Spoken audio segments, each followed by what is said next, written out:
ನಮಸ್ಕಾರ ಸ್ನೇಹಿತರೆ, ನಮ್ಮ ಚಾನೆಲ್ಗೆ ಸ್ವಾಗತ. ಅಂದು ರಾತ್ರಿ ನಾನು ಅತ್ತಿಗೆಯ ಜೊತೆ ತೋಟ ಕಾಯಲು ಹೋದಾಗ ಏನಾಯಿತು ಎಂದು ನೋಡೋಣ ಬನ್ನಿ. ಈ ಕಥೆ ತುಂಬಾ ಕುತೂಹಲಕಾರಿಯಾಗಿದೆ. ದಯವಿಟ್ಟು ಕೊನೆಯ ತನಕ ಕೇಳಿ. ನನ್ನ ಹೆಸರು ಸಂಜಯಿ. ನಾನು ಬಿಇಟಿ ಅಂತಿಮ ವರ್ಷದಲ್ಲಿ ಓದುತ್ತಿದ್ದೆ. ನಮ್ಮದು ಚಿತ್ರದುರ್ಗದ ಒಂದು ಕೃಷಿ ಕುಟುಂಬ. ಮನೆಯಲ್ಲಿ ಅಪ್ಪ, ಅಮ್ಮಿ, ಅಣ್ಣ ರವಿ ಮತ್ತು ಅವರ ಪತ್ನಿ ವಾಸವಾಗಿದ್ದೆವು. ಅಣ್ಣ ಮನೆಯ ವ್ಯವಹಾರಗಳನ್ನು ನೋಡಿಕೊಳ್ಳುತ್ತಿದ್ದನು. ಅವನು ತುಂಬಾ ಕಟ್ಟುನಿಟ್ಟಿನ ವ್ಯಕ್ತಿಯಾಗಿದ್ದರಿಂದ ಅವನನ್ನು ಕಂಡರೆ ನನಗೆ ಒಂದು ರೀತಿಯ ಭಯವಿತ್ತು. ಹಾಗಾಗಿ ನಾನು ಏನೇ ಕೇಳಬೇಕೆಂದರೂ ಅತ್ತಿಗೆಯನ್ನೇ ಕೇಳುತ್ತಿದ್ದೆ. ಅಣ್ಣ ಮತ್ತು ಅತ್ತಿಗೆಯ ವಿವಾಹವಾಗಿ ಕೇವಲ 2 ವರ್ಷಗಳಾಗಿತ್ತು. ಅವರಿಗೆ ಇನ್ನು ಮಕ್ಕಳಿರಲಿಲ್ಲ. ಅತ್ತಿಗೆಯ ಹೆಸರು ವಸುಧಾ. ಅವರು ತಮ್ಮ ಹೆಸರಿಗೆ ತಕ್ಕಂತೆ ಬಹಳ ಸುಂದರವಾಗಿದ್ದರು. ಅಗಲವಾದ ಮುಖ, ಕಮಲದಂತಹ ಕಣ್ಣುಗಳು ಮತ್ತು ಉದ್ದನೆಯ ತಲೆಕೂದಲಿನ ಮೈಮಾಟ ಹೊಂದಿದ್ದರು.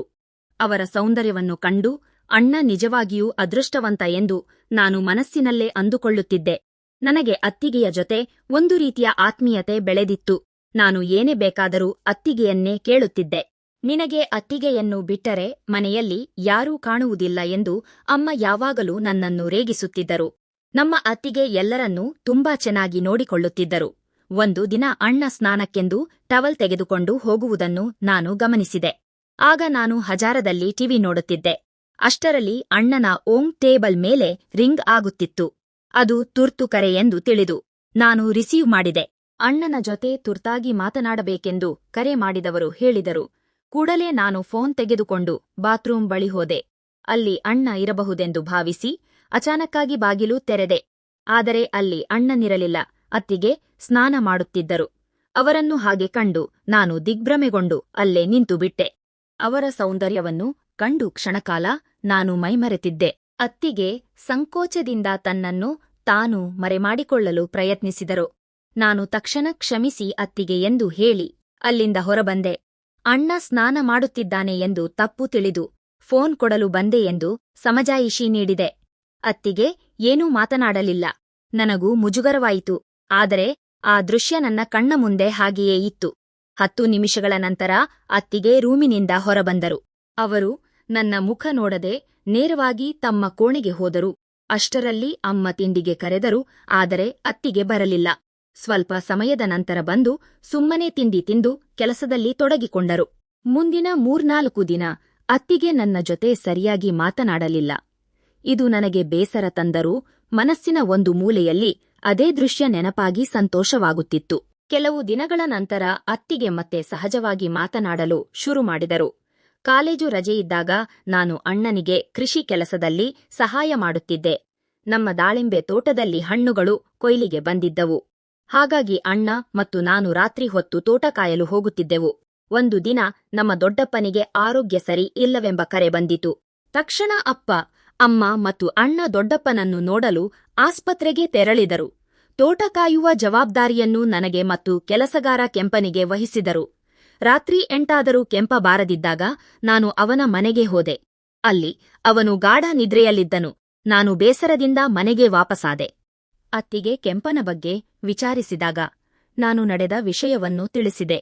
ಹಾಗಾದರೆ ಒಬ್ಬನೇ ತೋಟವನ್ನು ಹೇಗೆ ಕಾಯುತ್ತೀಯಾ ಎಂದು ಅತ್ತಿಗೆ ಕೇಳಿದರು. ಪರವಾಗಿಲ್ಲ, ಇವತ್ತೊಬ್ಬನೇ ಮ್ಯಾನೇಜ್ ಮಾಡುತ್ತೇನೆ ಎಂದು ನಾನು ಹೇಳಿದೆ.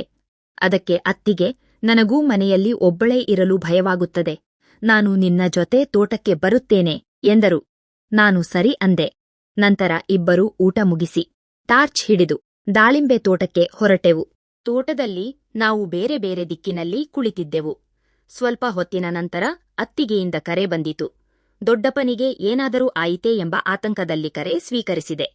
ಆದರೆ ಅವರು, ನನಗೆ ಒಬ್ಬಳೇ ಇರಲು ಬೋರಾಗುತ್ತಿದೆ, ಅದಕ್ಕೆ ಕಾಲ್ ಮಾಡಿದೆ ಎಂದರು. ನಂತರ ಅವರು ನನ್ನ ಕಾಲೇಜಿನ ವಿಷಯಗಳನ್ನು ವಿಚಾರಿಸಿದರು. ಸುಮಾರು 10 ನಿಮಿಷಗಳ ಕಾಲ ನಮ್ಮ ನಡುವೆ ಮಾತುಕತೆ ನಡೆಯಿತು. ಹೀಗೆ ಮಾತನಾಡುತ್ತಾ, ನಿನಗೆ ಯಾರೂ ಗರ್ಲ್ ಫ್ರೆಂಡ್ ಇಲ್ವಾ ಎಂದು ರೇಗಿಸಿದರು. ನನಗೆ ಯಾರು ಬೀಳುತ್ತಾರೆ ಅತ್ತಿಗೆ ಎಂದು ನಾನು ಉತ್ತರಿಸಿದೆ.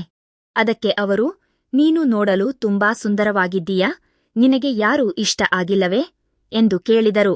ನನ್ನ ಮುಖ ನಾಚಿಕೆಯಿಂದ ಕೆಂಪಾಯಿತು. ಯಾವ ತರಹದ ಹುಡುಗಿ ಬೇಕು ಹೇಳು ಎಂದು ಅವರು ಮತ್ತೆ ಪ್ರಶ್ನಿಸಿದರು. ನನಗೆ ನಿಮ್ಮಂತೆಯೇ ಇರುವ ಹುಡುಗಿ ಬೇಕು ಎಂದು ನಾನು ಉತ್ತರಿಸಿದೆ. ನನ್ನಲ್ಲಿ ನಿನಗೆ ಅಂತಹದ್ದು ಏನು ಇಷ್ಟವಾಯಿತು ಎಂದು ಅವರು ಕೇಳಿದರು.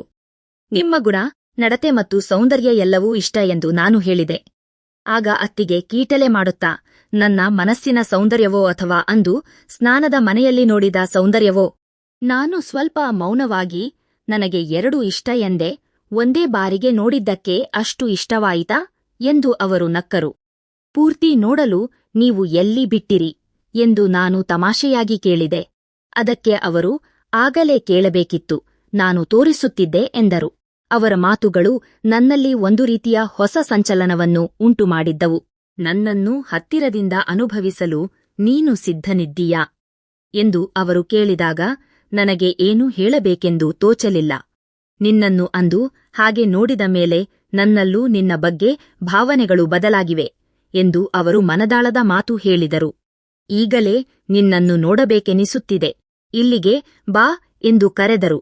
ನಾನು ಕೂಡಲೇ ಅವರ ಬಳಿ ಓಡಿಹೋದೆ. ಅಲ್ಲಿಗೆ ಹೋದಾಗ ಅತ್ತಿಗೆ ನಾಚಿಕೆಯಿಂದ ತಲೆ ತಗ್ಗಿಸಿದ್ದರು. ನಾನು ಅವರ ಪಕ್ಕದಲ್ಲಿ ಕುಳಿತೆ. ಅವರು ನಿಧಾನವಾಗಿ ನನ್ನ ಕೈ ಹಿಡಿದು, ನನ್ನ ಸೌಂದರ್ಯ ಸವಿಯಲು ತಯಾರಿದ್ದೀಯಾ ಎಂದರು. ಅಂದು ಕಂಡ ನಿಮ್ಮ ರೂಪ ಇನ್ನೂ ಕಣ್ಣ ಮುಂದೆಯೇ ಇದೆ ಎಂದು ನಾನು ಹೇಳಿದೆ. ಆ ಬೆಳದಿಂಗಳ ರಾತ್ರಿಯಲ್ಲಿ ದಾಳಿಂಬೆ ತೋಟದ ಏಕಾಂತದಲ್ಲಿ ನಾವಿಬ್ಬರೂ ಪರಸ್ಪರ ಹತ್ತಿರವಾದೆವು. ಆ ರಾತ್ರಿಯ ಏಕಾಂತದ ಕ್ಷಣಗಳಲ್ಲಿ ನಾವಿಬ್ಬರೂ ಒಬ್ಬರನ್ನೊಬ್ಬರು ಸಂಪೂರ್ಣವಾಗಿ ಆವಾಹಿಸಿಕೊಂಡೆವು. ಬೆಳಗಿನ ಜಾವದವರೆಗೆ ಅಲ್ಲೇ ಇದ್ದು ನಂತರ ಮನೆಗೆ ಬಂದು ಎಂದಿನಂತೆ ಇದ್ದೆವು. ಈಗಲೂ ಮನೆಯಲ್ಲಿ ಯಾರೂ ಇಲ್ಲದ ಸಮಯದಲ್ಲಿ ನಾವಿಬ್ಬರೂ ಅನ್ಯೋನ್ಯವಾಗಿ ಕಾಲ ಕಳೆಯುತ್ತೇವೆ. ಈ ಕಥೆ ನಿಮ್ಗೆ ಇಷ್ಟವಾದರೆ ಲೈಕ್ ಮಾಡಿ, ಶೇರ್ ಮಾಡಿ ಮತ್ತು ಸಬ್ಸ್ಕ್ರೈಬ್ ಮಾಡಿ. ಧನ್ಯವಾದಗಳು.